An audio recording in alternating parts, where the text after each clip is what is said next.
Good morning. In the year of August 1999, I wrote a play and I called it Red December. And when my father was 13 years old, his father, Louis Rupert Erreca, had died on December 27, 1941, while flying in a PBY Squadron 101, Wing 10, over the Jolo Islands on a bombing mission in the early beginning of World War II. I studied and found information, and that is why I wrote my play for my father. During rehearsal, my mother, Hilda, sat and watched, and when it was over, I saw her crying, and she said to me that the play would affect the World War II generation. After the opening performance, Red December, he started crying. And I embraced him. And he was thinking about his father when he was only 13 years old while watching Red December, of how his father died gloriously in the 2 weeks after Pearl Harbor in World War II. Red December, a 2-act play by Wayne Erreca. It is December 7th, 1941. PBY Patrol Wing 10 is stationed at Sangley Point Naval Base in Cavite. The Philippines Islands are on high alert due to recent Japanese activities throughout Asia. In a row of huts stretching alongside a security fence bordering Manila Bay is a Quonset hut of crew PBY 101P7. It is home for Louis Parks. Within its small quarters are 5 low-level wooden cots and foot lockers. There is an entrance door positioned upstage center and a latrine door stage left. On the wall over their cots are photos of relatives, girlfriends, and especially posters of pinups. Act 1, Scene 1. The lights slowly rise on the interior of PBY 101P7's Quonset hut. The latrine door opens with second radio man Harvey Milstein buttoning up the front of his navy blue bell bottoms as he walks to his footlocker and opens it. He pulls out a newspaper and plops himself on top of his cot and begins to read. Milstein is 18 years old, Jewish, and fresh out of New Jersey, where he was born and raised. Within moments, Harold Thomas, in his early 20s, wearing an unbuttoned shirt and navy blue bell bottoms, enters through the main door and drops on his cot with his hands folded behind his head, looking upward at the ceiling. When I get back, I'll send pictures of me at the Brown Derby with a girl on each arm. Yeah, your mother on the right and sister on the left. Eat your heart out, Milstein. I'm going to be a Hollywood star. Did I ever tell you I was an actor in high school? Yeah, so many times I have it memorized. Can you see I'm reading? Hollywood's calling my name. In 12 days, I'll be shipping out to the bright lights. Maybe I'll be working with Bogey and Cagney. And the dames, Lombard, Stanwyck, and Reedy Haythworth. Oh, boy. Yeah, wouldn't that be something? But there's more important things going on in the world besides pipe dreams, Thomas. Nothing's more important than pictures. One day you'll say, oh yeah, I knew him. He was a great guy, and what a looker. The shore patrol had to beat the women off him. What do you know, Milstein? You're going to be a Navy lifer where they don't let you dream. Listen to this, Thomas. Tensions are increasing between the U.S. and Japan. Government officials remain cautious and alert Congress of the growing split in relations.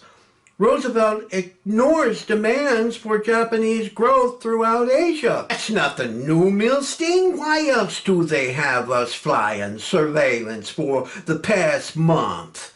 It's just a bunch of double talk where politicians get paid filling papers with that kind of crap. Don't get scared like a little schoolgirl, Milstein. Nothing's going to happen. No. Something's big is happening, and we're right in the middle of it, Thomas. Keep sticking your nose in the papers, Milstein, and you'll give yourself a heart attack. Get a load of this, Thomas. Philippines could be potential target if hostilities were to break out. What are you talking about? They're bluffing. Japan doesn't want to start anything. Hitler and his boys are knocking the crap out of Europe, helping the Japs to make some money. They don't want any par war. Churchill's looking for an excuse to get our tails dragged into the shooting match, Thomas. The Pacific might be the spark that does it. Milstein, you're a worrier. No, I'm a realist, Thomas. You're a worrier, and I'm a lover. I bet you a week's pay I'm doing pictures before any Japs have us eating rice and drinking sake. Okay, Thomas, make it 2 weeks. Milstein, you're a loser. I hope you like eating rice with raw fish heads, Thomas. Chief Louis Parks enters. He's 35 years old and the highest rank in the Quonset hut. He's wearing a khaki shirt and pants, and is carrying a notepad and pencil. Have you heard about the common war, Chief? No. Milstein thinks we'll be fighting the Japs soon. I haven't heard, Thomas. We're all going to be war heroes, according to Milstein. I didn't see that, Thomas, and can't you see he's busy writing? I've got eyes. What's it to you? It's just that he's writing, that's all. Yeah. What if I don't stop, Milstein? Thomas grabs Milstein's newspaper. Knock it off, Thomas. Is a genius of Squadron 101 going to stop me? Thomas, give me my paper. You talk too much. Come on, Milstein. Shut it for me, you worm-reading creep. Thomas, I had no beef with you. You want it shut? Here it is, Milstein. Thomas pounces on Milstein, pressing him down on his cot. There's a struggle between them as Thomas raises his arm back to throw a blow. Chief Parks grabs his arm before he lands a punch and yanks him off the cot. Back off, Thomas! What's gotten into you? It's crazy, Chief! You haven't seen crazy, Milstein, just you and me, Creepstein. Thomas, get out of here. That's an order. He thinks he's a smart ass with his goddamn reading. Chief, this isn't the first time. He's done this before. March out of here, or I'm writing you up, Thomas. I'm going. Milstein, the Japs aren't your only worry. Watch your back.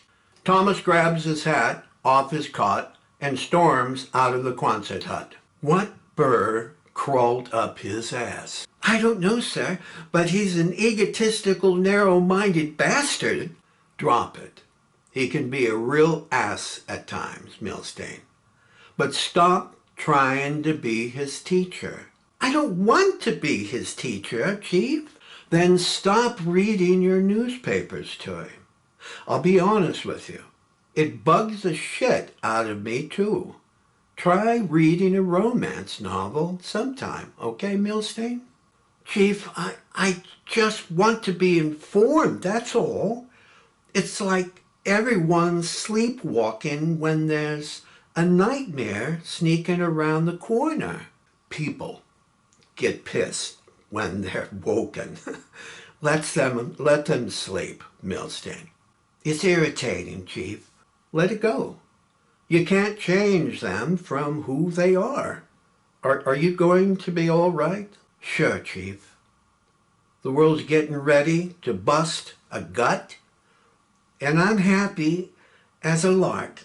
Park returns to his cot and begins writing as Milstein picks up his newspaper. Chief, do you mind if I ask you something? Shoot, Milstein. I was just thinking, Chief. Something you do more than breathing. Yeah. Suppose war breaks out. Are we ready? Who's ready for war? If it comes, we fight it, Milstein. It's that simple.